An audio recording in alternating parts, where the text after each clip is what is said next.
হযরত উমর নামাজ আদায় করছেন, মদিনায় কম্পন শুরু হয়ে গেছে, ভূমিকম্প হবে। হযরত উমর লাঠি দিয়া মাটির মধ্যে আঘাত করে বললেন, তোর কেমন সাহস, যেই জমিনে নবীজি শুয়ে আছেন সেই জমিনে তুই কম্পন শুরু করছিস, সাবধান হয়ে যা। ওই যে উমরের কথা, মদিনার মাঝি শান্ত হইল তো হইল, কিয়ামত পর্যন্ত মদিনায় আর কোনোদিন ভূমিকম্প হবে না।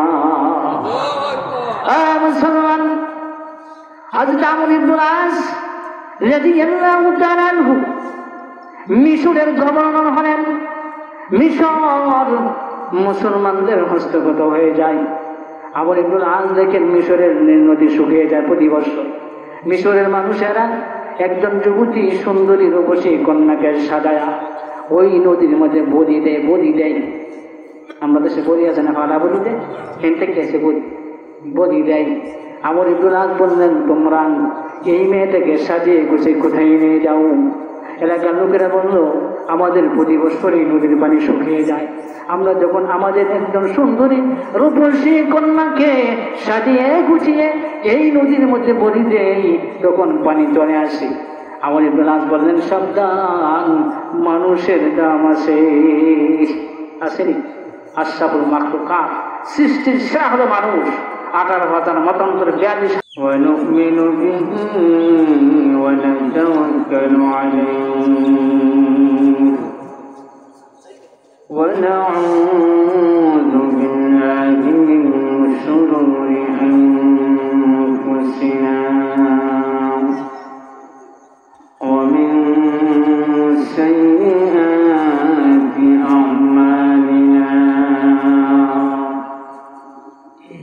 من يهد الله فلا مضل له ومن يضلله فلا هادي له ونشهد أن لا إله إلا الله وحده لا شريك له ونشهد أن سيدنا ومولانا محمدا عبده ورسوله الذي أرسله الله تعالى إلى الناس بالحق بشيرا ونذيرا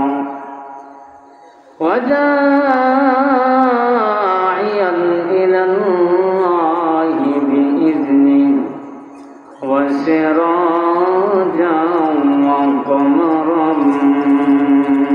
منيرا أما بعد فقد قال الله تعالى في كلامه المجيد وفي فرقانه الحميد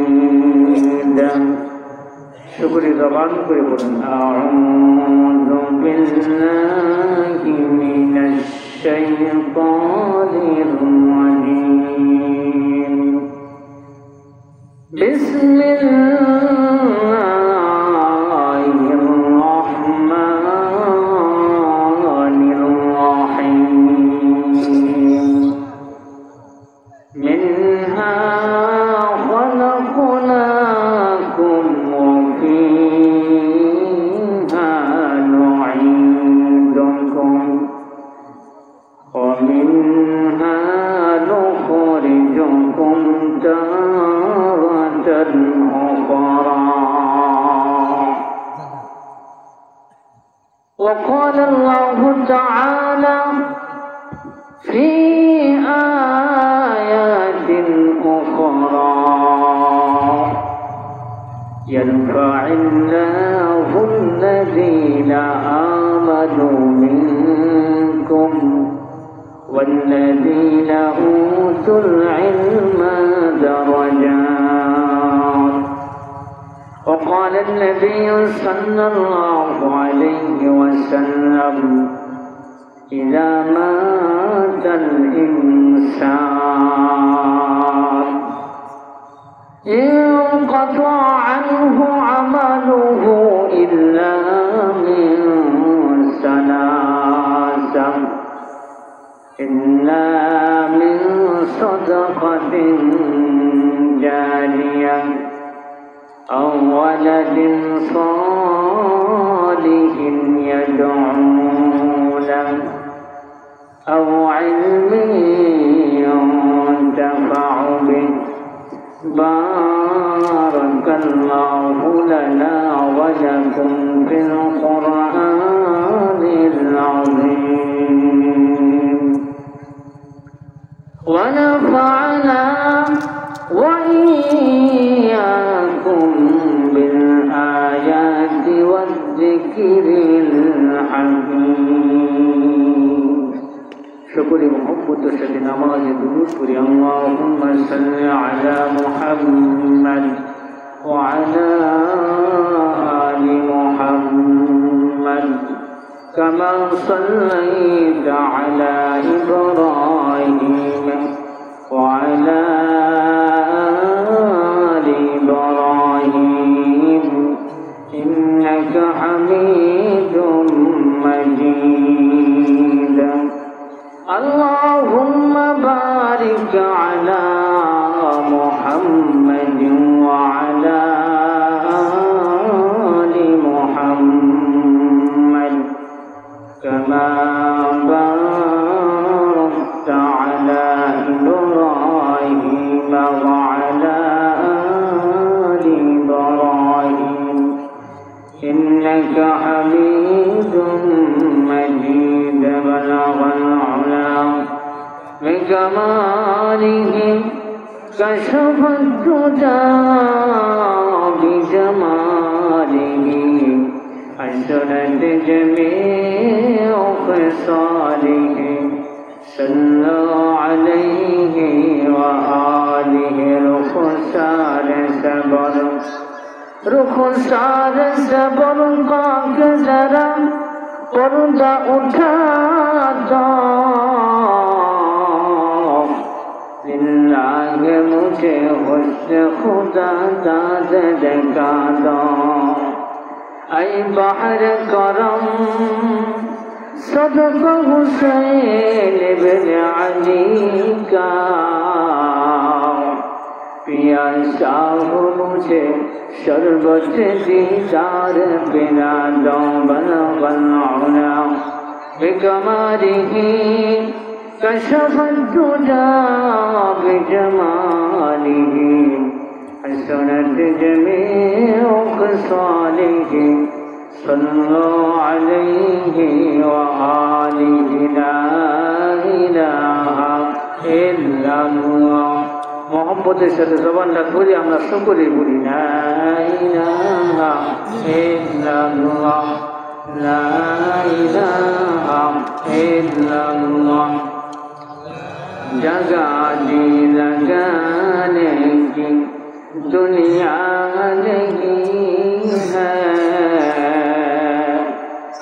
इबरत की जा है तमाशा नहीं है ला इलाहा इल्लल्लाह ला इलाहा इल्लल्लाह لا إله إلا الله बता हमको तेरे राह किस तरफ है तेरे राह पर चला हमको खुदाया ला इलाहा इल्लल्लाह ला इलाहा इल्लल्लाह बाजार माजार गैरुल्लाह सजदर मालिक ये कल्लाह ला इलाहा इल्लल्लाह ला इलाहा इल्लल्लाह दुर्गा दुर्गा गैरुल्लाह सजदर मालिक ये कल्लाह ला इलाहा इल्लल्लाह ला मक़सूदा إلا الله لا محبوب إلا الله لا معشوق إلا الله لا إله إلا الله لا إله إلا الله محمد رسول الله صلى الله عليه وسلم জামিনা খাতুন আদর্শ মহিলা মাদ্রাসা ইশাদের আয়োজিত আজকের মাহফিলে উপস্থিত আছেন অত্র মাহফিলের সম্মানিত সভাপতি সাহেব হযরত মাওলানা মোহাম্মদ মহসিন সাহেব হাফিজাহুল্লাহ তাআলা। আল্লাহ তাবারক ওয়া তাআলা ওনার হায়াতে বারাকা দান করুন, সকলে বলুন আমিন।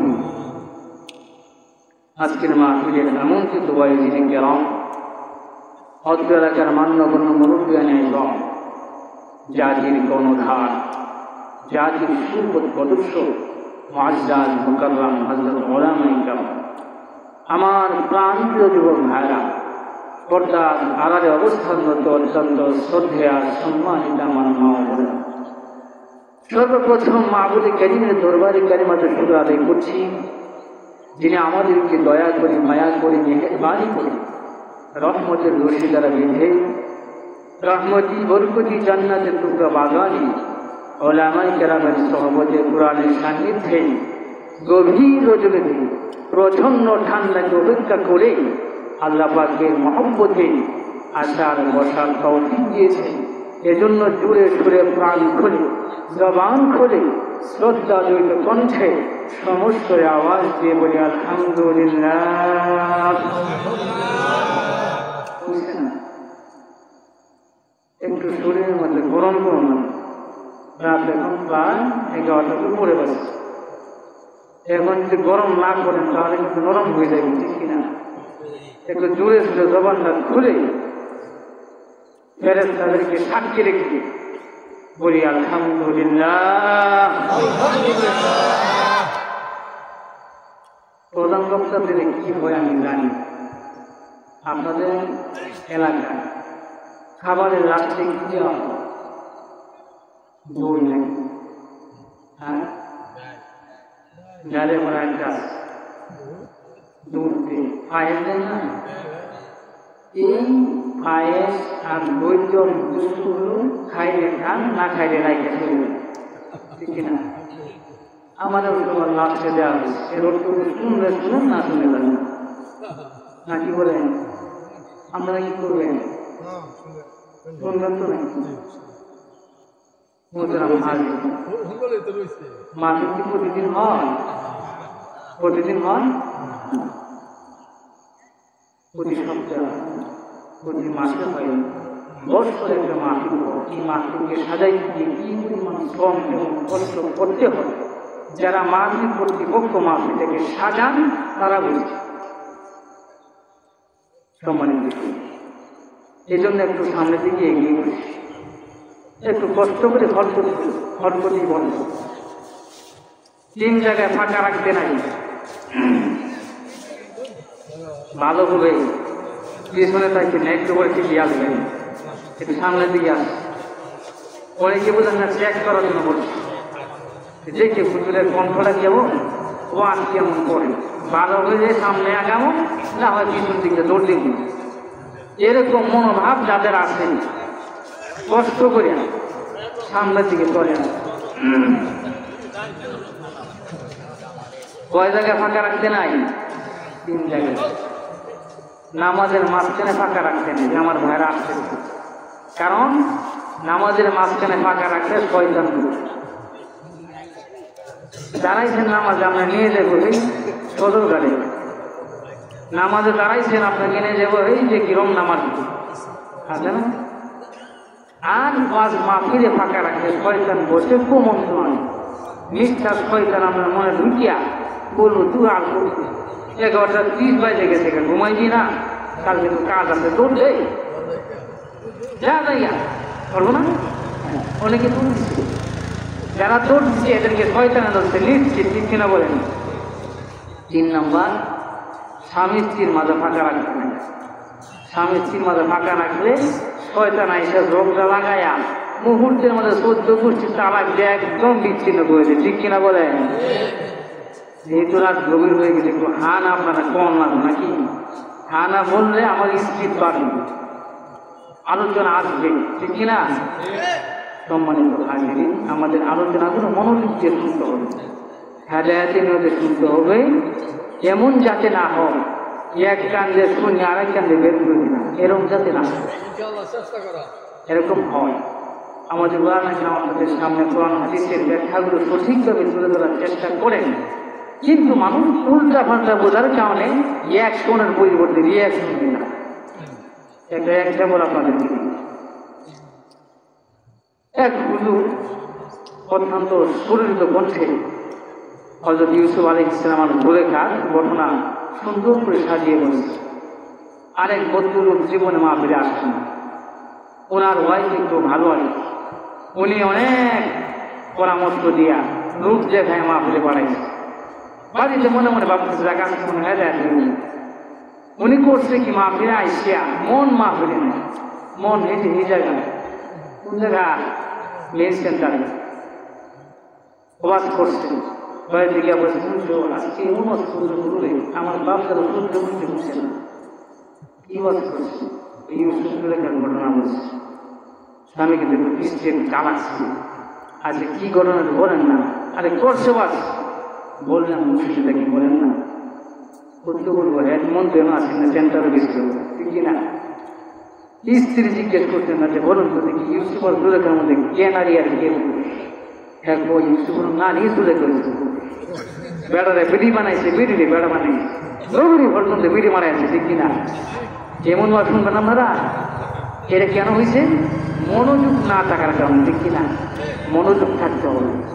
হ্যাঁ, আমার ভূমিকা বেশি যাওয়া যাবে না, কারণ আমার মন নষ্ট হয়ে গেছে, অনেক দূর থেকে আসছে, আশা ছিল করবো কোন মাছ অবস্থা দেখিয়া মন তো বুঝলেন না কি অবস্থা আমরা বুঝতে আছে। আপনারা তো যাবেন কিনা মাছ নাকি? আমার ভাড়া যাবেন না যাবা? থাকবেন তো ইনশাল্লাহ। একটু হাত উড়ান, দেখি হাত উড়ান। আজকের মাহফিল মনটা তো আরো খারাপ হয়ে গেল। সফল পূজার নাম না নির্বাচনে গেছে উচ্চারণ একবার নিয়ে মন্ত্রীর নাম দেখলে নাচছি একবার রুম গেছি গেলাম, ঠিক কিনা? আমরা তো মাঝে মাঝে এগুলো গেছি, পানি পাইলে পানি আমাদেরকে নাচ দিতাম, তাদের পানিকে একবারে কোটাফোন পাই, ঠিক কিনা? কি মজা লাগে। হ্যাঁ নগরে ঠিক এই বুঝলেন না, জল উঠছে তো বিড়ির টানে এক প্যাকেট বিড়ি দিব, এই জন্য আইসু কথা না কি নাই এখানে যে আজকে কি ফলাফল হবে, কি লাভ হবে আমরা জানেন? বলবো এই বলে শেষ করি।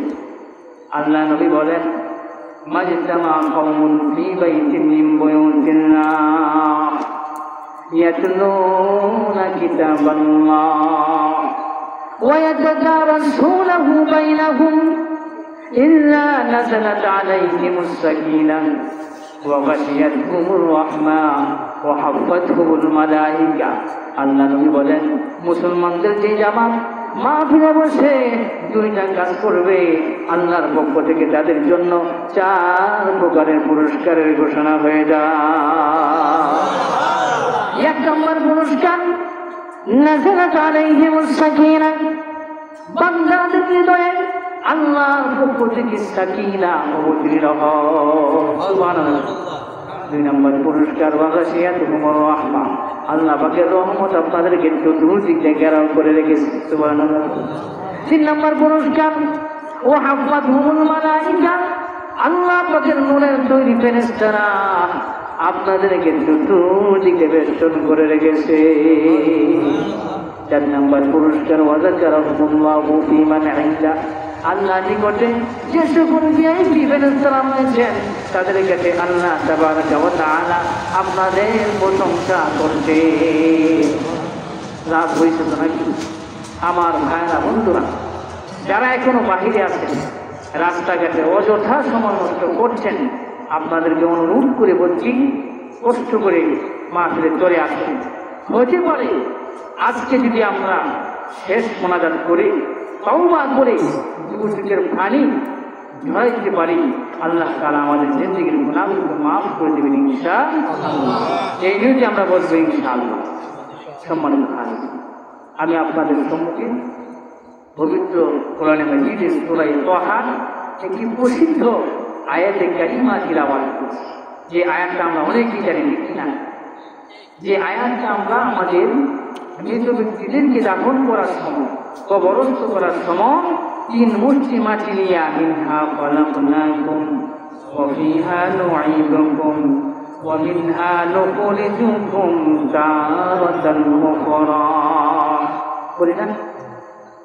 আয়াতটা বলছি, আয়াতের অর্থ কি, ব্যাখ্যা কি, আল্লাহ এই আয়াতের দ্বারা কি বোঝাইতে চাচ্ছেন এটা কিন্তু আমরা অনেকে জানি না, যার কারণে আমাদের পরিবর্তন হয় না। এই আয়াতের মাধ্যমে আল্লাহ আমাদেরকে জানিয়ে দিচ্ছেন, বান্দা তুমি কোথায় থেকে আসছো, কোথায় আসছো, কোথায় যাইবা। আমরা আজ কোথায় থেকে জান্নাত, এখানে আসছি, যাবো আমার কোথায় জান্নাত। এখন আমাদের 30 সালে যুবকদেরকে আমরা সৌদি, কানাডা, আমেরিকা, লন্ডন বিভিন্ন দেশে পাঠাই টাকা সংগ্রহ করার জন্য, অর্থ উপার্জন করার জন্য। সে যদি বিদেশে গিয়া সব কিছু বলে যান, তাকে যদি জিজ্ঞাসা তুমি কেন আসছো, জানি না, কি করছো, কই জানি না, কই যাইবা এইটাও জানি না, এর কি কইবে করতো, তার জানা পাগল ছাগল, আমরা যে আপনার জান্নাত পেয়েছি, আইসাতে সব ভুলে গেলাম, আমাদের কি বলবেন করে? জান্নাত থেকে আসি, জান্নাতে যাব। যেমন আমাদের ভাইরা বাংলাদেশ থেকে বিদেশে যান, টাকা উপার্জন করে আবার বাংলাদেশে আসার ইচ্ছা থাকে, যদি বিদেশে গিয়ে সে কাজকর্ম করে ও যদি অযথায় সময় নষ্ট না করে, তাহলে সে বাংলাদেশ ফিরতে পারে সম্মানে। আমরাও যদি দুনিয়াতে আইসিয়া ইবাদত বন্দেগী করি, আখিরাতের পুঁজি সংগ্রহ করতে পারি, আখিরাতের ব্যাংকে সওয়াব জমাইতে পারি, আল্লাহু আকবার, আমাদেরও আখিরাতের সম্মান মর্যাদা বৃদ্ধি পাবে কিনা? মুসলমান ভাইরা আমার, মুফাসসিরিনে কেরাম বলেন, যখন আমরা দুনিয়াতে আসি আমরা কিন্তু কাজে ঠিক কিনা।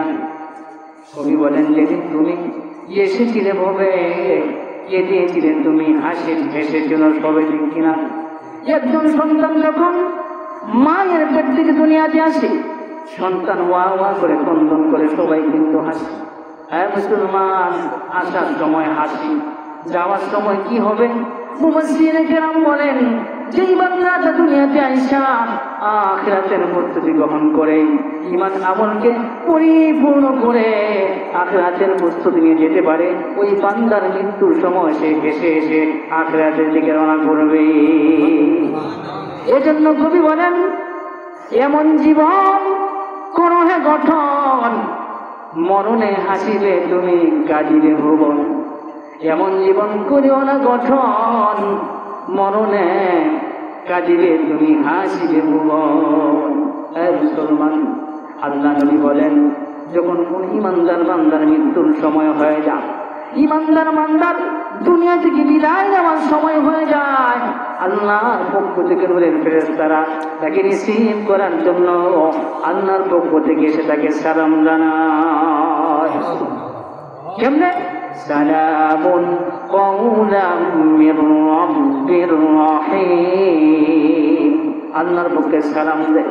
শুধু তাই না রে মুসলমান, ফেরেশতারা এসে বলে, ইয়া আইয়াতুহান নাফসুল মুতমাইন্নাহ ইরজিই ইলা রাব্বিকি রাদিয়াতাম মারদিয়াহ ফাদখুলি ফি ইবাদি ওয়াদখুলি জান্নাতি।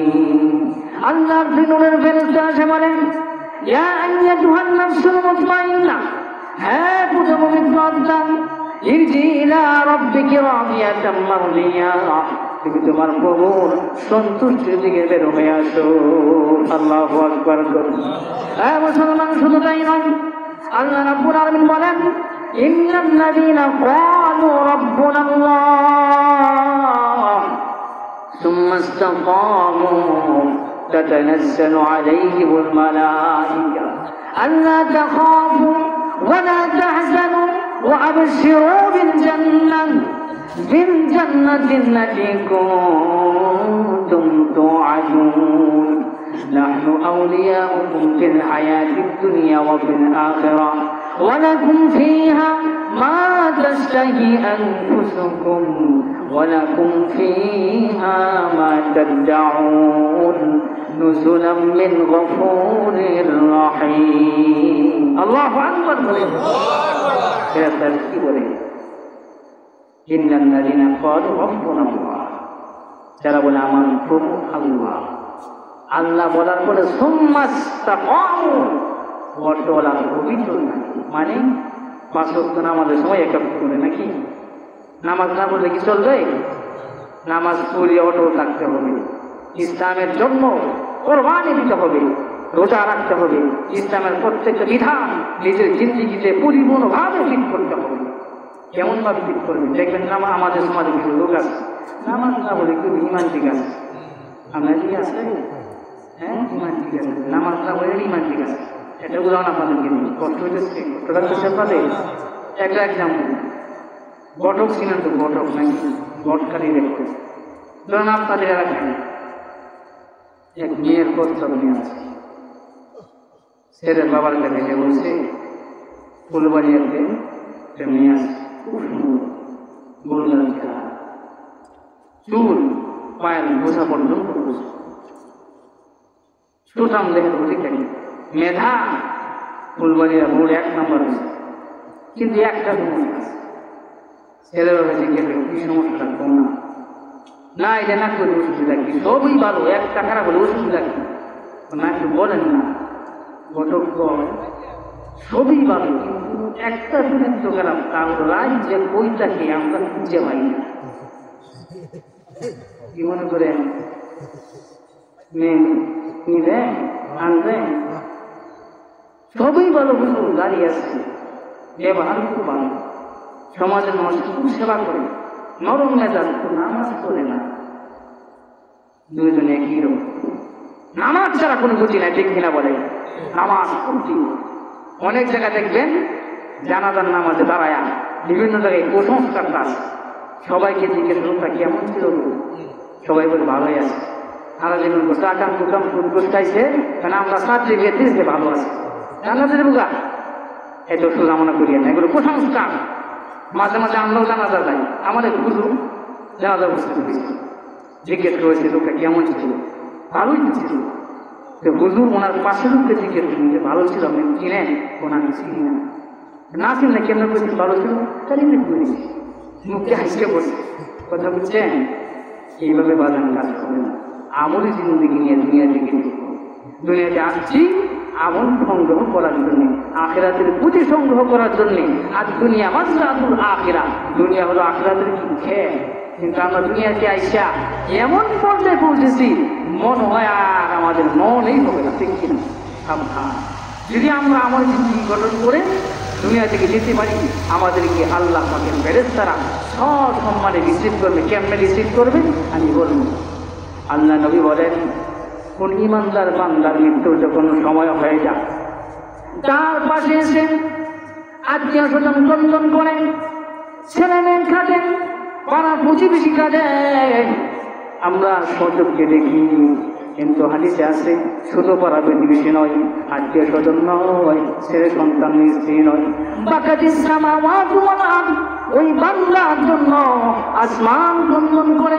জমিন ক্রন্দন করে জমিন বলে আল্লাহ বান্দাটা আমার থেকে নামাজ পড়তো রোজা রাখতো সেজদা করতো আজকে বান্দাটার বিদায় হয়ে গেছে কে আমার পিঠে দাঁড়ায়া বইটা সেজদা করবে আল্লাহু আকবার মুসলমান আল্লাহ নবী বলেন বাকাতিস সামাওয়াতু ওয়াল আরদ আসমান ওই বান্দার জন্য ক্রন্দন করে আসমান বলে আল্লাহ প্রতিদিন আসরের পরে ফজরের পরে ওই বান্দার আমল আসমানে উঠতো ওই বান্দার আমলের শুকরানে আকাশটা মুখরিত হয়ে যেত হাদিসে আছে ইমানদার বান্দার আমলের কারণে আসমান মুখরিত হয়ে যায় আর যদি বেঈমান হয় তার আমলের কারণে আসমানটা নষ্ট হয়ে যায় আল্লাহ নবী বলেন শুধু তাই না আমার সাহাবীরা, আমার সাদ ইবনে মুআজ রাদিয়াল্লাহু তাআলা আনহু যেদিন মৃত্যুবরণ করেছেন,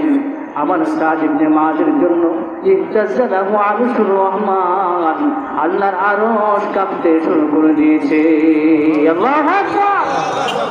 আল্লাহ নবী বলেন সাহাবীরা, আমার সাদ ইবনে মুআজ আল্লাহ রাব্বুল আলামিনকে এত সন্তুষ্ট করেছে, আল্লাহকে এত রাজি খুশি করেছে, আল্লাহর তৈরি নূরের ফেরেশতারা আমার সাদ ইবনে মুআজের জানাজায় ৭০,০০০ ফেরেশতা হাজির হয়ে গেছে। মুসলমান, দুনিয়াতে এসেছি আখিরাতের প্রস্তুতি নিয়ে যাওয়ার জন্য। বাজান, দুনিয়াতে থাকার জায়গা না, থাকা যাবে না, যত চেষ্টা করি না কেন থাকা সম্ভব না। আমার দাদা ছিল, দাদি ছিল, নানা ছিল, নানা ছিল, চাচা ছিল, ছাড়ি ছিল, পাড়া প্রতিবেশী, বন্ধু বান্ধব ছিল, কতজনের সাথে একসাথে চা খেয়েছি, আড্ডা দিয়েছি, সকলেই বিদায় নিয়ে গেছে। একটা দিন আসবে, একটা সময় আসবে, আমাদেরকে পাড়াপতি বিদায় দেয়া দিবি, শেষ গোসল দিয়া আমাদেরকে আখের বিদায় দিবি। বাজান, ওই সময় কিন্তু আমার বন্ধু কোনে আসবে না, আমার সন্তান কোনো কাজে আসবে না, আমার সম্পদ কোনো কাজে আসবে না। ওই সময় কাজে আসবে একমাত্র আমল ঠিক কিনা বাজান? কেমন হচ্ছে কাজে? মুসলমানের জন্য আমল নিয়ে যেতে হবে। আমার ভাইরা, আমি বলছিলাম মিনহা খালাকনাকুম, আল্লাহ তাবারাকা ওয়া তাআলা আমাদেরকে মাটি দিয়ে তৈরি করেছেন। কিভাবে তৈরি করেছেন হুজুর বলবো? মুফাসসিরিনে কেরাম বলেন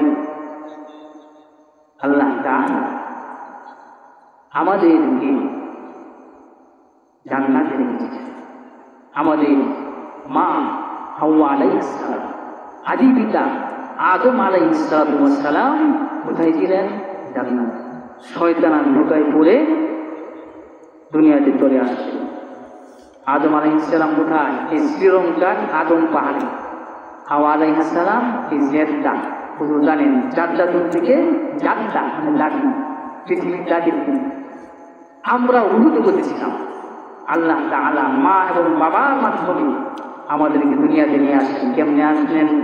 মুফাসসিরিনে কেরাম বলেন মা বাবার যে নাপাক পানি আছে, মায়ের পেটে যাওয়ার পর আল্লাহর কিছু ফেরেশতা, ওই ফেরেশতারা নাপাক পানিটা হাতে নিয়ে বলে আল্লাহ এটা কি নষ্ট করে দিব নাকি আল্লাহু আকবার করুন ঘটাবো?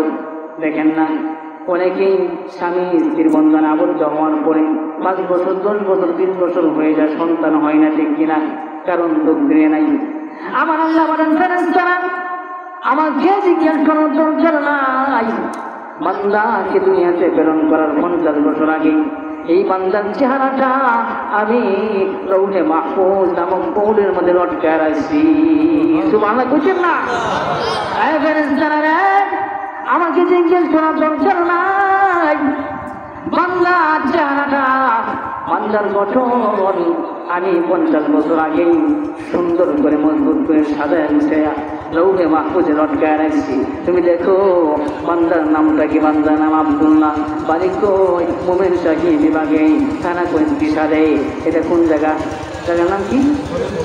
সলিমপুর। সলিমপুরের বান্দা দেখো তার গঠনটা কেমন। ফেরেশতা থেকে বান্দার গঠন ঠিক আছে, চোখও দুইটা ঠিক আছে, কানও দুইটা ঠিক আছে, হাতও দুইটা ঠিক আছে, পা দুটো ঠিক আছে। ফেরেশতারা পুরাপুরি ওই গঠনটা মায়ের পেটে দিয়ে দেয়। সুবহানাল্লাহ। মাঝে মাঝে দেখা যায় চোখের স্ক্যানটা ঠিক নাই, ঠিক আছে না? তাকাইছে আমার দিকে, মানুষ তার দিকে তাকাইছে, ঠিক কিনা?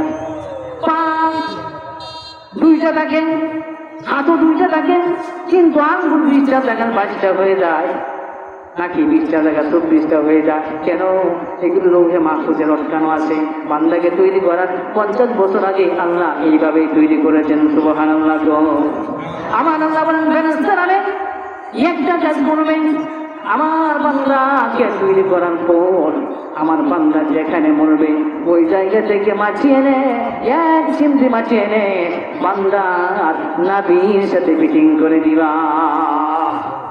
মিনহা খালাকনাকুম, বান্দাকে তৈরি করার সময় যেখান থেকে মাটি আনা হয়েছে যেই জায়গায় মাটি এনে বান্দার নাভির সাথে ফিটিং করা হয়েছে ওই জায়গার বান্দার মরণ হবে।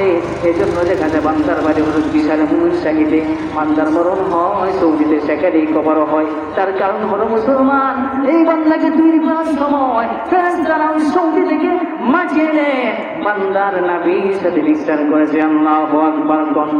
কবের হুজুর হিন্দুরা যে আগুন দিয়ে পুড়ে ছাই করে দেয়, তাকে কোন জায়গা থেকে মাটি আয়না নাবির মাঝে মিক্সার করেছে, ঠিক কিনা কোন অসুবিধা হচ্ছে? আপনারা অসুবিধা হইতেছে?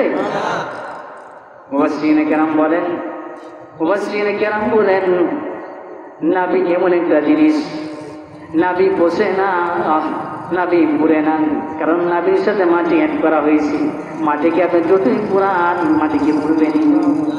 মুফাসসিরিনে কেরাম বলেন নাভি পুড়বে না, ওই ছাই এবং নাভি যেখানে রাখা হবে ওই জায়গা থেকে বান্দাকে তৈরি করা হয়েছে। আল্লাহু আকবার।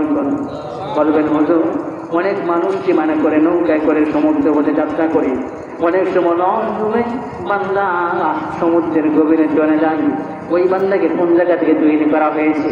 মুফাসসিরিনে কেরাম বলেন ওই বান্দাকে, ওই বান্দার নাভিটা সমুদ্রের নিচে চলে যাবে, নাভি বসবে না, গলবে না, নাভিটা সমুদ্রের তলদেশে যেই জায়গা যাবে ওখান থেকে মাটি নিয়ে বান্দার নাভিটা ফিটিং করা হয়েছে। এই জন্য বাজার আমরা অনেক সময় মানুষ মৃত্যুবরণ করার পরে আজে বাজে কথা বলি, যে যুগের মধ্যে ভালো আছেন না খারাপ আছেন আপনি জানেন নাকি? ওইটা ওই বান্দাকে তৈরি করার সময় তার মাটির নাভির মধ্যে ওই সমুদ্রের নিচ থেকে মাটি আইনে নাভির সাথে ফিটিং করা হয়েছে। এই জন্য তার মরণটা নদীতে হয়েছে, ঠিক কিনা বলে? বলতে পারেন বাঘে খেয়ে ফেলে, সাপে খেয়ে ফেলে, বড় বড় সাপ হলেন জঙ্গিরে ফেলেন, ওই বান্দাকে কোন জায়গা থেকে তৈরি করা হয়েছে? মুফাসসিরিনে কেরাম বলেন বান্দার নাভিটা এমন জড় পদার্থ, আল্লাহু আকবার, মানুষের শরীরের প্রত্যেকটা অঙ্গ প্রত্যঙ্গ হজম হয়ে যাবে কিন্তু নাভিটা হজম হবে না। বাঘে যখন পায়খানা করবে পায়খানার সাথে নাভিটা বের হয়ে যাবে, ওই নাভিটা এখানে পৌঁছবে, ওই জায়গা থেকে মাটি নিয়ে বান্দাকে তৈরি করা হয়েছে। আল্লাহু আকবার। এই আয়াতের আলোকে আল্লামা সানাউল্লাহ বানীপতি রহমাতুল্লাহ আলাইহি তাফসীরে মাযহারির মধ্যে উল্লেখ করেছেন, একটি হাদিস এনেছেন। আমার নবী বলেন আমি আবু বকর, ওমর এই তিনজন এক জায়গার মাটি থেকে তৈরি। এই জন্যই হযরত আবু বকর রাদিয়াল্লাহু আনহু মৃত্যুর আগ মুহূর্তে সাহাবীরা বলেন, হে পরিবারের মুসলিমিন, আপনি যখন মরণ হয়ে যাবে আমরা ওটা আপনাকে দাফন করব। আবু বকর বলে, সাহাবীরা রে আমাকে জিজ্ঞেস করার দরকার নাই, আমার যখন মৃত্যু হয়ে যাবে তোমরা আমাকে গোসল দিয়া আমাকে কাপড়ের কাপড় পরায়া রাজা দিয়া নবীর রওজার সামনে হাজির করবা, বিশ্ব নবীর রওজার সামনে হাজির করবা। নবীজি যদি আমাকে রিসিভ করেন বুঝতে পারবা 2 বছর যে আমি শাসন করেছি, ওই 2 বছরের শাসন নবীজি সন্তুষ্ট হয়েছেন, আল্লাহ সন্তুষ্ট হয়েছেন। মুসলমান ভাইরা আমার, হযরত আবু বকর রাদিয়াল্লাহু আনহুর মৃত্যু হয়ে গেল, সাহাবীরা গোসল দিয়া কাফনের কাপড় পরায়া জানাজা দিয়া নবীজির রওজার সামনে এনে রেখে দেয়। হযরত আলী, হযরত উমর দুজন সাহাবী নবীর কাছে গিয়ে বলে, আসসালামু আলাইকা ইয়া রাসূলুল্লাহ, ইয়া রাসূলুল্লাহ, ইয়া হাবিবাল্লাহ, আপনার সাহাবী দুনিয়ার সাথে মৃত্যুর সাথে আবু বকরকে আপনার কাছে নিয়ে এসেছি। নবীজি বলেন কোন বান্দা বান্দি যদি আমার রওজার সামনে এসে সালাম দেয় আমি নিজ কানে তার সালাম শুনি। সুবহানাল্লাহ। এই সালাম নেওয়া মাইর আছে নাকি? আপনাদের যে আসেনি নাকি সালাম আলাইকুম আছে? হ্যাঁ, দাঁড়ায় একে দিব নাকি বই দিব নাকি শুয়ে দেব?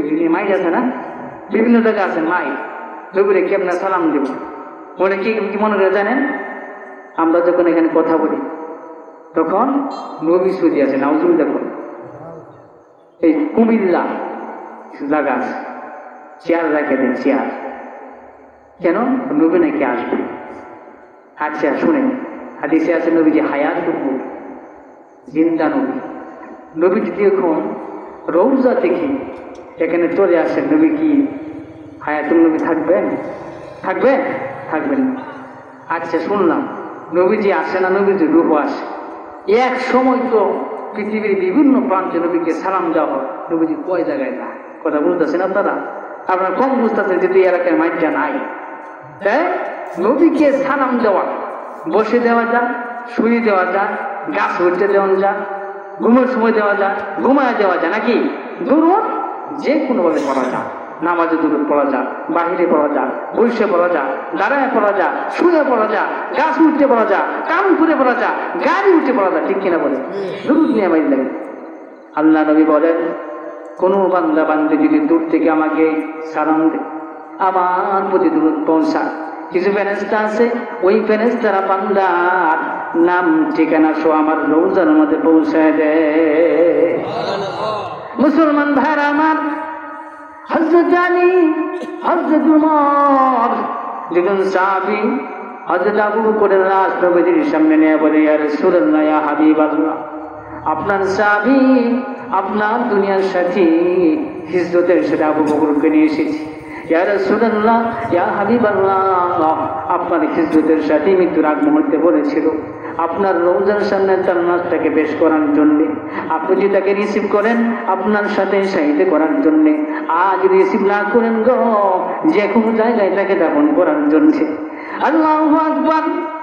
আল্লাহ নবীর রওজা থেকে আওয়াজ আসে, আদখিলুল হাবিবা ইলাল হাবিবি। আল্লাহু আকবার। কোন আদখিলুল হাবিবা ইলাল হাবিবি। হে আবু বকর, আলী, এতদিন পর্যন্ত, হে ওমর, হে আলী, এতদিন পর্যন্ত আমার আবু বকর দুনিয়ার সাথী ছিল, আজকে থেকে সে আমার কবরের সাথী হয়ে গেল। আমার নবীজি বলেছেন, আবু বকর, ওমর, আমি এক জায়গা থেকে তৈরি। নবীজিকে যেখানে দাফন করা হয়েছে ওই জায়গায় আবু বকরকেও দাফন করা হয়েছে, ঠিক কিনা? অথচ ওই জায়গাটা হলো আম্মাজান আয়েশার বাড়ি। কিন্তু আম্মাজান আয়েশা ঘুমাইতে পারলেন না, সাহস পাইলেন না। আল্লাহু আকবার। হযরত ওমর রাদিয়াল্লাহু আনহু নামাজে দাঁড়িয়ে তিনি ইমামতি করছেন। শত্রু, অগ্নিবোধক, বিশ্বঘাতক খুর নিয়া জামার পিছনে, জামার ভেতরে পেঁচায় রাখছে। ওমর নামাজে গেলেন, সঙ্গে সঙ্গে পেছন দিকটা আঘাত করলেন, পিঠে আঘাত করছে, পেটে বের হয়ে গেছে। হযরত ওমর আর টিকতে পারলেন না, পড়ে গেলেন। হযরত ওমর ওনার পেছনে সাহাবীকে ডাকতে বলে, হে সাহাবী, আমি যদি ইমামতি করতে পারি নাই, আমাকে আঘাত করেছে, তোমরা নামাজ ছাড়িও না, নামাজ চালায় যাও। আল্লাহু আকবার। হযরত ওমর বেহুশ হয়ে গেলেন। হযরত ওমর বেহুশ হয়ে গেলেন, এমন পর্যায়ে গেছেন পানি পান করে পানি পেটে বের হয়ে যায়। তখন তো আপনার এত ইন্টারন্যাশনাল হাসপাতাল হচ্ছিল না, অত্যাধুনিক চিকিৎসাও ছিল না। হযরত ওমর আস্তে আস্তে করে কঙ্কাল হয়ে যাচ্ছে।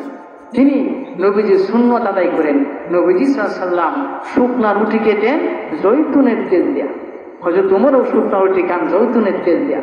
সাহাবীরা বলছে, হে আমিরুল মুসলিমিন, আপনি যদি এইভাবে খানা খান তাহলে আপনি তো শেষ হয়ে যাবেন। আপনি খলিফাতুল মুসলিমিন, আপনার স্বাস্থ্য যদি ভালো না থাকে দেশেই তো থাকবে না। আল্লাহু আকবার। হযরত ওমর বলে, আমাকে আওয়াজ করিও না, তোমরা আমার নবীকে কি খাইতে দেখেছো? সাহাবীরা বলে, নবীজি তো শুকনা রুটি দিয়া আর জৈতুন তুলে একসাথে মিক্সার করে খেতেন। এমন সাহাবীরা, আমি কঙ্কাল নই, আমার জীবনটা শেষ হয়ে যাবে, কিন্তু নবীর সুন্নত থেকে বিন্দু পরিমাণ পিছপা হব না। হযরত ওমর কেমন ছিলেন? জীবনে পাওয়া যায় অর্ধ জাহানের শাসক হওয়ার পরেও যেই জামাটা তিনি পরতেন ওই জামায় 8-9টা তালি ছিল। কয়টা? 8-9টা তালি ছিল। জামাটা শুকাইতেন, জামাটা ভিজায়া ধুয়ে রোদে রাখতেন, শুকানোর পরে আবার গায়ে দিতেন।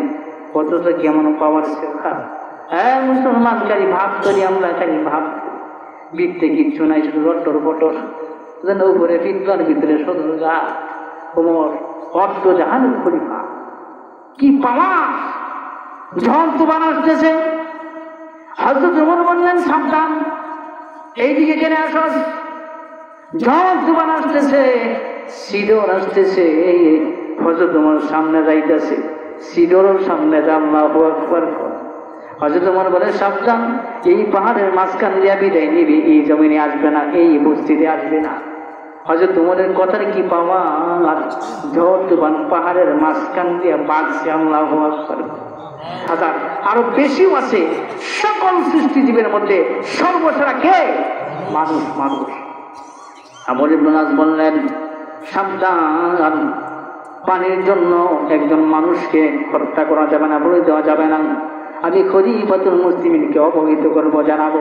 খলিফাতুল মুসলিমিন ওমর যেই সিদ্ধান্ত দিবে ওই সিদ্ধান্ত অনুযায়ী কাজ করতে হবে।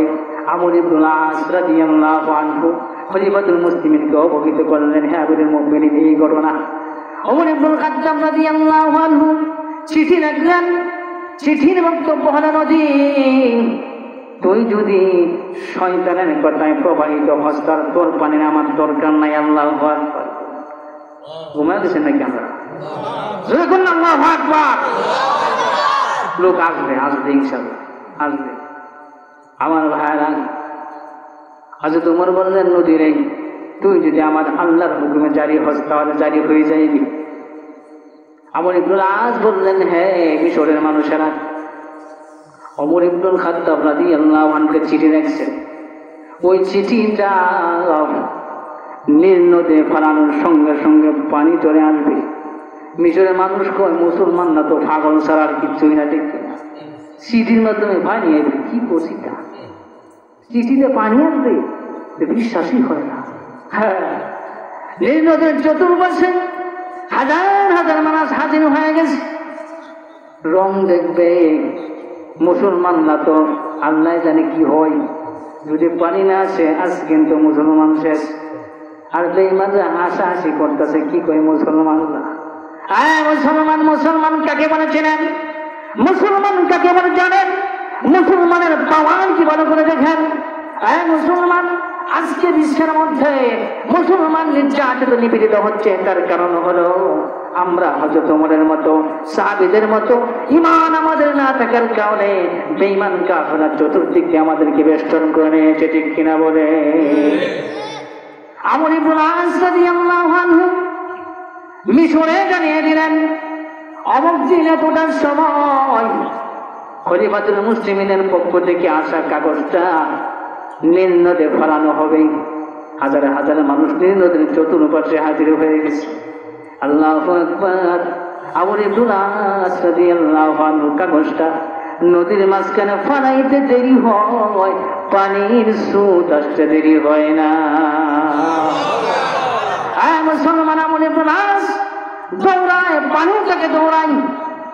এই যে পানি আসলো, পানির সিজনে যেই পরিমাণ গতি, পানির সিজন ছাড়াও সেই পরিমাণ গতি। কার কথায়? ওমরের কথায়। ওমর কি ছিল রে? এই ওমর আল্লাহু আকবার আস্তে আস্তে করে মৃত্যু সজ্জায় শায়িত হবে, মুমূর্ষু অবস্থার সম্মুখীন হচ্ছেন। হযরত ওমর ওনার সন্তান আব্দুল্লাহ ইবনে ওমরকে ডাকতে পারে, আব্দুল্লাহ রে, যা, আমার জীবনের শেষ মুহূর্তে একটা আশা আছে। আব্দুল্লাহ, নবীর পাশে একটু জায়গা আছে, ওই জায়গা আমি শায়িত হতে চাই। আব্দুল্লাহ রে, ওই জায়গাটা আম্মাজান আয়েশার জন্য বরাদ্দ, যা, আম্মাজান আয়েশার কাছ থেকে অনুমতি নিয়ে আসো। আম্মাজান আয়েশাকে গিয়া বলো, আমিরুল মুমিনিন খলিফাতুল মুসলিমিন ওমর নবীর সাথে শায়িত হতে চায়। আব্দুল্লাহ ইবনে ওমর হযরতে আম্মাজান আয়েশার কাছে গিয়া বলে, আম্মাজান আয়েশা, আমার আব্বু অনেকদিন পরে একটা আশা করেছেন, নবীর সাথে শায়িত হতে চান, একটু অনুমতি দিবেন? আম্মাজান আয়েশা বলে, হ্যাঁ আব্দুল্লাহ, পৃথিবীর সব কিছু দিতে পারি, কিন্তু ওই জায়গাটা আমি দিতে পারি না। ওই জায়গাটা জান্নাতের টুকরা, আমি চাই সেখানে শায়িত হতে, আমার স্বামী সেখানে আছে। হ্যাঁ, আব্দুল্লাহ চোখের পানি নিয়ে রওনা করছি। আল্লাহু আকবার। তার আব্বার কাছে এসে বলবে, আব্বা গো, আপনার আশা পূরণ হবে না। আব্দুল্লাহর মনে অনেক টেনশন, আমার আব্বা আশা পূরণ হইল না। মুসলমান, এই দিকটা হযরত ওমর রাদিয়াল্লাহু আনহু একজন লোককে পাঠিয়ে বললেন, ওমরকে চলে আসতে বলো। আব্দুল্লাহ ইবনে ওমরকে চলে আসতে বলো। কেন? কই আমি যে এখন খলিফাতুল মুসলিমিন, এখন আমার কাছে শাসন ক্ষমতা আছে, অতএব আমি যদি এই মুহূর্তে জায়গাটা নেই তাহলে হতে পারে কিয়ামতের মাঠে আমাকে আল্লাহ জিজ্ঞেস করবেন, ওমর তুমি তোমার শাসন ক্ষমতা থাকা অবস্থা জবর দখল করে ওই জায়গায় তুমি শায়িত হয়েছিল। এজন্য আব্দুল্লাহকে বলো চলে আসতে। আব্দুল্লাহ চলে আসতেছে। এদিক দিয়ে আম্মা জান আয়েশা আব্দুল্লাহকে আবার সন্তান করছেন। আম্মা জান আয়েশা বলেন, আব্দুল্লাহকে আসতে বলো। আব্দুল্লাহ আম্মা জান আয়েশার কাছে গেলেন। আম্মা জান আয়েশা চক্ষু ভেবে পানি পড়ছেন। আম্মা জান আয়েশা বলে, আব্দুল্লাহ তুমি যে আবেদনটা করেছো আমি পূরণ করলাম। কারণ হলো কিয়ামতের দিন আমি যখন যাবো নবীর কাছে, নবী যদি জিজ্ঞেস করে বলছে, হ্যাঁ আয়েশা তুমি না উম্মতের জননী, তুমি না উম্মতের মা, তুমি না উমরের মা, তোমার কাছে মা হয়ে একটা আবেদন করেছে, তুমি কেন গো পূরণ করো নাই? আমি তখন কি জবাব দিব? আল্লাহু আকবার। আয়েশাও কাঁদে, উমরও কাঁদে। আম্মা জান আয়েশা বলে, আব্দুল্লাহ যা ওই জায়গাটা তোর আব্বার জন্য অক্ষ করে দিলাম। হযরত উমর নবীজির পাশে শায়িত হয়ে গেলেন। মিনহা খলাকনাকুম, যেই জায়গা থেকে আমাকে মাটি নিয়ে তৈরি করা হয়েছে ওই জায়গায় দাফন হবে নাকি? ওয়া ফিহা নুঈদুকুম, এই জায়গায় আমাকে দাফন করা হবে। কেমন করে চলবো? কষ্ট হইতেছে? আর বেশি কম সময় না, হ্যাঁ চলবো আলহামদুলিল্লাহ। কেমন করে? মুসলমান ভাইরা আমার, ইমানদার বান্দার মনের সময় যখন হয়ে যায়, আল্লাহ রাব্বুল আলামিনের ফেরেশতা মালাকুল মাউত তার কাছে এসে আয়েশা তার সামনে জান্নাতটা তুলে ধরে। জান্নাতের নিয়ামত সে দেখতে থাকে। জান্নাতে যাওয়ার জন্য সে পাগল হয়ে যায়। সুবহানাল্লাহ। একটা উদাহরণ দিই। আমাদের গ্রামে 10-20 বছর আগে যখন সন্তানদেরকে মুসলমানি করা হইত, ঠিক কিনা, তখন কিন্তু এত অত্যাধুনিক মেশিন ছিল না। ব্যথা, ঠিক আছে, যন্ত্রণা, নিরাশক এমন কোনো ট্যাবলেট টুবলেট ছিল না। এই মুসলমানের কথা শুনলেই পোলাপানে ধরত, জঙ্গলে যাইত, ধান খেতে আইনের মাঠে যে ধান দিয়েছে, ঠিক আছে না, জলসুদের মাঝে বসাইত, বসায় কি করতো? রূপ দেখাই, হ্যাঁ ধরাটা দিত, বুঝেন না, কেঁচা কারে তো এটা আমরা মুরব্বীরা জানি। যুবক বুঝবেন তখন তো আরাম। আচ্ছা যাক, শুনেন, জলসুদের মাঝে বসাইয়া একটা রসগোল্লা মুখে দিত, টাকা রসগোল্লা দিয়ে শুনতে কোন সময় পুষ করে কাটতেছে, যেমন একটা পুষ করে ভাবা যাইতো না, ঠিক কিনা? হ্যাঁ মুসলমান, আল্লাহ নবী বলেন, ইমানদার বান্দার মৃত্যুর সময় তার সামনে জান্নাতটা তুলে ধরা হয়। জান্নাতের নিয়ামত সে দেখতে থাকে, জান্নাতের হুরুগের মানদেরকে দেখতে থাকে। কোন সময় তার রূহ কব্জ হইল সে খুঁজো পায় না। পৃথিবী থেকে কামড় দিলে যেমন কষ্ট হয়, এর থেকে আরো সহজতার সাথে ইমানদার বান্দার রূহটাকে কব্জ করা হয়। আল্লাহু আকবার। মালাকুল মউত আজরাইল ইমানদার বান্দার রূহটাকে কব্জ করার পরে জান্নাত থেকে ভিআইপি একজন ফেরেশতা জান্নাতি সুগন্ধযুক্ত রুমাল নিয়ে আসে, তার রূহটাকে রিসিভ করে আস্তায় নিয়ে যাওয়ার জন্য। আল্লাহু আকবার। আয় মুসলমান, মালাকুল মউত আজরাইল জান্নাত থেকে আসা ফেরেশতাদের হাতে ইমানদার বান্দার রূহটা দিয়ে দেয়। ইমানদার বান্দার রূহটাকে আল্লাহু আকবার জান্নাত থেকে আসা ভিআইপি ফেরেশতারা মেশকে আম্বর যুক্ত রুমালের মধ্যে পেঁচাইয়া আসমানের দিকে রওনা করে। ফেরেশতারা বলে, এটা কার আত্মা? আব্দুল্লাহ ছেলে মুহাম্মদের আত্মা, যে নাকি নামাজ ছিল, রোজাদার ছিল, যাকাত দিত, সুদ ঘুষ খায় নাই, আল্লাহ ভক্ত ছিল, তার আত্মা। তখন ফেরেশতাটাকে স্বাগত জানায় বলে, কত সুন্দর আত্মা, কত সম্মানিত আত্মা, তার আত্মা থেকে মেশকে আম্বরের মতো সুঘ্রাণ বের হইতেছে। হ্যাঁ মুসলমান, প্রথম আসমানে নিয়ে যাওয়া হয়। প্রথম আসমানে নিয়ে যাওয়ার পর ফেরেশতারা বলেন, কার আত্মা? তখন ফেরেশতারা কয়, বুঝো না কার আত্মা? দেখো না, তার আত্মা থেকে মেশকে আম্বরের সুঘ্রাণ বের হয়ে গেছে, তার সম্মানার্থে আসমানের গেটটা খুলে দাও। প্রথম আসমান, দ্বিতীয়, তৃতীয়, চতুর্থ, সপ্তম পারে দিয়া ইদ্দিন একটা জায়গা আছে, ওই জায়গার মধ্যে ইমানদার বান্দাদের নামটা রেখে দেওয়া হয়। ইদ্দিন একটা সিজিনে বদকারদের নাম সেখানে লেখা হয়, ওইদিকে যাওয়ার সময় নেই। মুসলমান ভাইরা আমার, ইদ্দিন নামক খাতা ইমানদারের নামটা লেখানো পরে উপর থেকে আওয়াজ হয়, মিনহা খলাকনাকুম ওয়া ফিহা নুঈদুকুম ওয়া মিনহা নুখরিজুকুম তারাতান উখরা। বান্দারে, আমি তোমাকে মাটি দিয়ে বানাইছি, মাটির মানে দাফন করব, আবার কিয়ামতের দিন মাটি থেকে পুনরুত্থিত করব। ফেরেশতারা সসম্মানে বান্দার রূহটাকে কবরের মধ্যে তার দেহের মধ্যে ফিটিং করে দেয়। সঙ্গে সঙ্গে দুজন ফেরেশতা এসে পায়া তিহিমানা কানে দুজন ফেরেশতা এসে বসায়া তাকে জিজ্ঞেস করে, মান রব্বুকা ওয়া মা দীনুকা ওয়া মান হাযা আল্লাযী বুইসা ফীকুম, তোমার দিন কি, তোমার ধর্ম কি, তোমার রব কে? ওই যে ছবিটা দেখা যায় ওনার নাম কি জানো নি? সঙ্গে সঙ্গে বান্দা বলে দেয়, হাযা মুহাম্মাদুর রাসূলুল্লাহ রাব্বি আল্লাহ দীনি আল ইসলাম।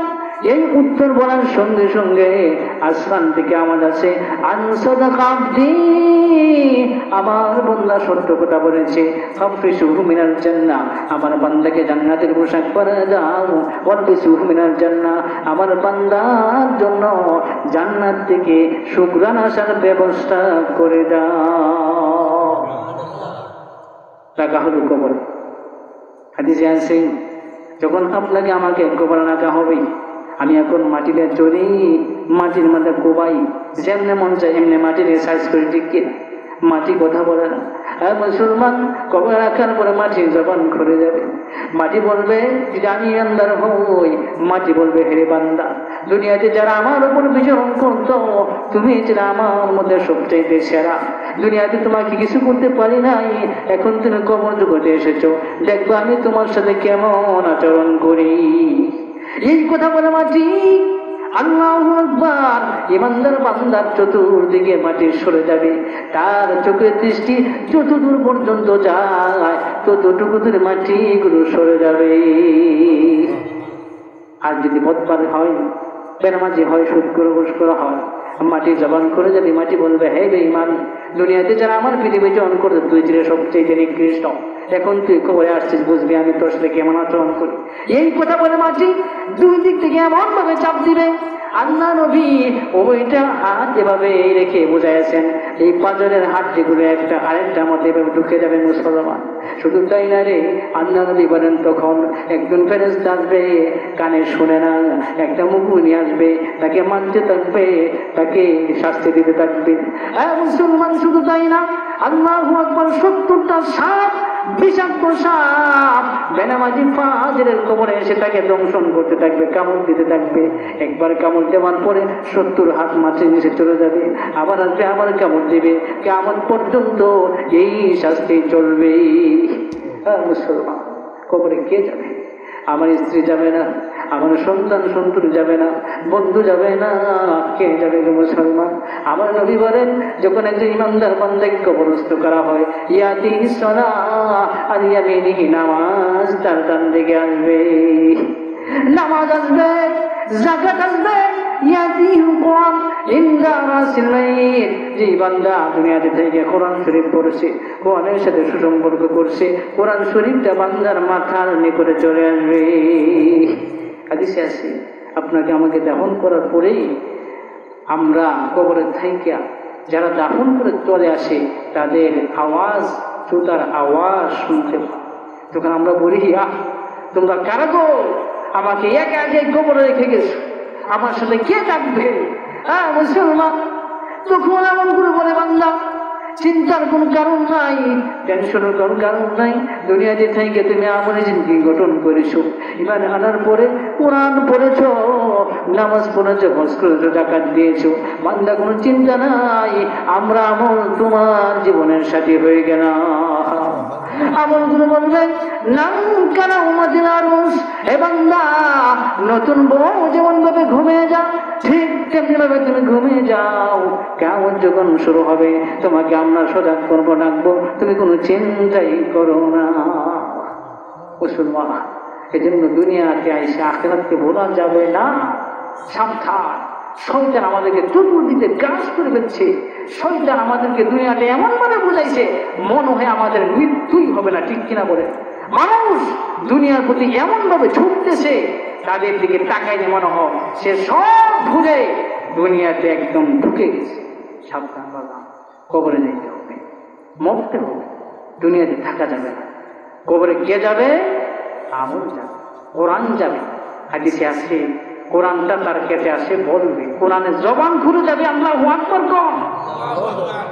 এখন কোরআন কথা বলতে পারে না। আল্লাহ নবী বলেন কোরআনের জবান ঘুরে যাবে। কোরআন এসে বলবে বন্ধুরে চিন্তা করিও না, টেনশন করিও না, দুনিয়ার জমিনে তুমি ছিল আমার বিপদের বন্ধু। ঠান্ডার মৌসুমে মানুষ যখন কম্বল গায়ে লেপ গায়ে যা আর ঘুমাইতো, যখন তুমি ঘুমাও নাই আল্লাহ ঠান্ডা পানিতে উঁচু করে আমি কোরআনের সাথে সুসম্পর্ক করেছিলাম। এখন তুমি কবর দিতে এসেছো, কেউ তোমার সাথে নাই, চিন্তা করো না, আমি কোরআন তোমার বিপদের বন্ধু হয়ে গেলাম। কথা বলবে, কোরআন পড়ার দরকার আছে তো নাকি? আছে তো নাকি? কেমন আছে? কোরআন শরীফ পড়া কি কন্ত ফরজ, ফরজ, ফরজ। কোরআন শরীফ না পড়লে নামাজ হবে? নামাজ ভাঙে কেমন কয়টা? 19টা। 1 নম্বর কি? নামাজে অশুদ্ধ পড়া। এই জন্য বাধা কোরআন শরীফ পড়তে হবে। চলবো নাকি কন্ত? হ্যাঁ, আমাদের সারা আমরা যাবে, ঠিক আছে না? কোরআন বিষয়ে কয়েকদিন কথা বলে বিশেষ করে কোরআন শরীফ নিজে পড়তে পারেন নাই, সন্তানদেরকে বলেন। কারণ হাদিসে আছে কিয়ামতের দিন যে বান্দাটা কোরআন শরীফ পড়বে ওই বান্দার পরিবারস্থ 70 জন জাহান্নামীকে জাহান্নাম থেকে বের করে জান্নাতে বিয়াইবি মেহমান। আমার কথা আল্লাহ নবী বলেন মান ক্বারাআল কুরআন ফাস্তাযহারাহু ফাহাল্লা হালালাহু ওয়া হারামা হারামাহু আদখালাহু আল্লাহুল জান্নাহ ওয়া শাফাআহু ফি 'আশরাতি মিন আহলি বাইতিহি কুল্লুহুম ওয়াজাবাত লাহুন নার। আল্লাহ নবী বলেন যেই বান্দাটা কোরআন শরীফ পড়লো, হালাল জিন্দেগি যাপন করলো, হারাম থেকে বাঁচতো, ওই বান্দাকে আল্লাহ বিনা হিসাবে জান্নাত দান করবে। শুধু তাই না রে, ওই বান্দার পরিবারস্থ 10 জন জাহান্নামীকে একজন কোরআনে হাফেজ সুপারিশ করে জান্নাতের মেহমান বানাবে। আল্লাহ নবী বলেন মান কোরআন কোরআন উলবিসা ওয়ালিদুহু তাআলা ইয়াওমাল কিয়ামাহ যাওহু আহসান মিন দাওইশ শামস। যেই বান্দাটা কোরআন শরীফ পড়লো কিয়ামতের দিন ওই বান্দার মাথা পিতাকে এমন নূরের মুকুট পরিধান করানো হবে যেই নূরের মুকুটের টান, যেই নূরের মুকুটের চ্যুতি সূর্যের আলো চাইতে ডবল হবে। বলবে কি এ তো সম্মান কেমন হলো, তুমি শুক্রবার দিয়েছি রে, নামাজকে তেমন পড়তি না, তোর সম্মানে এমন করে কেমনে হইল? তখন কি হবে জানে? ফেরেশতারা বলবে তার সন্তানকে কোরআন শুরু করাইছে। হারাম তাফসিরে কাবিরি একটি ঘটনা উল্লেখ করা হয়েছে। এর বলে বিশেষ করো এক বিচারপতি তো বুঝেনি নাকি? বিচারপতি জীবন অনেক আশা ছিল, বুড়া হবে, চুলদারি পাকবে, সিজা টিজা দিব, হস্ত স্কুলিয়া একদম ভালো হইবে। কিন্তু মরণ কখন আসবে আমরা বলতে পারবে? এখান থেকে যাবো একটু নিশ্চয়তা আছে নাই? কারো আছে নাই? কাজী সাহেব এমন রোগে আক্রান্ত হলেন আর বাঁচবেন না, এমন পর্যায়ে পড়ছে। তাফসিরে কাবির আসছে বিচারপতি তার স্ত্রীকে ডাক দেয়া বলে আমার প্রাণের স্ত্রী, আমি যে রোগে আক্রান্ত হয়েছি রে মনে হয় আর দুনিয়াতে থাকতে পারবো। আমার প্রাণের স্ত্রী জীবনের শেষ মুহূর্তে তোমার কাছে ওসিয়ত পূরণ করবেন। বিবি ডাক দেয়া বলে কেন গো পূরণ করবো না? বলেন না। আল্লাহু আকবার। বিচারপতি বলে আমার প্রাণের স্ত্রী তোমার পেটে যে সন্তান আছে এই সন্তানটাকে তুমি কোরআনের তালিম দিবা, কোরআনের শিক্ষা দিবা। যদি আল্লাহ আমাকে উসিলায় ক্ষমা করেন। আর মুসলমান তাফসীরে কবির আসছে ওই স্বামী আল্লাহু আকবার স্ত্রীর কোলে কথাগুলো বলতে বলতে দুনিয়া থেকে বিদায় নিয়ে যা। আস্তে আস্তে করে সন্তানটা বড় হয়, সেটা বড় হয়। আল্লাহু আকবার যখন কথা বলার বয়সে উপনীত হয়েছে, মা সন্তানটা ডান হাত ধরে মক্তবে নিয়ে গেছে। হুজুরের কাছে গিয়ে বলে, হুজুর তার বাবা কেমন কিছু করে দুনিয়া থেকে যেতে পারে নাই, দুনিয়া অনেক অর্জন করছে কিন্তু আখিরাতের কিছুই করতে পারে নাই। তার বাবা দুনিয়া থেকে বিদায় নেওয়ার সময় শেষ করে গিয়েছিল সন্তানটাকে অনেক হাফেজ বানানোর জন্য। হুজুর আপনার হাতে তুলে দিলাম, দয়া করে তাকে একটু শিক্ষাটা দিয়ে। তাফসীরে কবির আসছে হুজুর অনেকবার তাসাজিম পড়ায়া আস্তে আস্তে করে আউযু বিল্লাহ বিসমিল্লাহির রহমানির রহিমের তালিম দে। হুজুর বাচ্চাকে পড়ায় আউযু বিল্লাহি মিনাশ শাইতানির রাজিম, আমি পরাক্রমশালী করুণাময় দয়ালু আল্লাহর কাছে আশ্রয় কামনা করছি। আর মুসলমান তাফসীরে কবির আসছে সন্তানটা যখন মাদ্রাসায় গিয়ে আল্লাহকে রহমান বলে রাহিম বলে ডাকবে, আল্লাহ দয়ালু, আল্লাহ মেহেরবান, আল্লাহু আকবার, আল্লাহ পাকের আরশের মধ্যে কম্পন শুরু হয়ে গেছে। মুসলমান রাতের বেলা স্ত্রী স্বপ্ন দেখে, হে আমার প্রাণের স্ত্রী, এই সন্তানটাকে কোরআনের তালিম দেওয়ার কারণে এতদিন পর্যন্ত আমি কবরে আযাবে ছিলাম, সন্তানের কোরআনের উসিলা আল্লাহ আমাকে মুক্তি দিয়ে দিছে। এই জন্য এই যে মাদ্রাসা হয়েছে, আপনার খুশি তো নাকি না বেজার? আবার বেজার টেজার হইন না, তাহলে কিন্তু কোনো হইব। মাদ্রাসা কোরআন হাদিসের শিক্ষা ফরজ আইন, কথা বুঝেন ভালো করে। আমরা বলি না আপনাদের সন্তানকে এখানে মাদ্রাসাই পড়ান, এই কথা বলি না, কথা বুঝেন ভালো। আপনাদের সন্তানদেরকে প্রাথমিক শিক্ষাটা দিনই শিক্ষা দেন, কোরআনের শিক্ষা দিন। ওই সন্তান কোনদিন নাস্তিক হবে না, ওই সন্তান কোনদিন আটপার বাটপার মদখোর গাঁজা করে সন্ত্রাস হবে না। কোরআনের তালিম দিয়া আপনি পুলিশ, র্যাব, সেনাবাহিনী, ওসি, ডিসি, ইঞ্জিনিয়ার, ব্যারিস্টার যা বানাইতে চান বা আমাদের কোন দাবি নাই। কিন্তু যদি কোরআনের এই সন্তানকে প্রাথমিক শিক্ষা না দেন, ইসলামিক টিকা না দেন, মানুষ যেমন করুণায় মরছে না, আপনার সন্তানরাও যেমন করুণায় মরবে। বলবো না শুধু কেমন দিন আপনার ঘাড়ে দড়ি লাগাইয়া এই যেও জাহান্নামে যাইব, আপনাকেও হয়ে যায়। দিছে আছে সন্তানরা আপনার কাছে সুপারিশ করে বলবে, আল্লাহ আমার মা বাবা আমাকে দিন শিখায়, এই জন্য জাহান্নামে হয়েছি, সুতরাং আমার সাথে আমার মা বাবাকেও জাহান্নামে। ভাইরা আমার, এলাকার মা বোনদেরকে অনুরোধ করে বলছি, আমরা আমাদের সন্তানদেরকে প্রাথমিক শিক্ষাটা ইসলামী শিক্ষা দিন, যেন সে শরীর শুদ্ধভাবে কোরআন শরীফ পড়তে পারে, নামাজের মাসআলাগুলো শিখে, আদব শিখে, আখলাক শিখে আমাদের সাথে ভালো ব্যবহার করে। অন্যথায় সব আপনাদের সামনে আছে।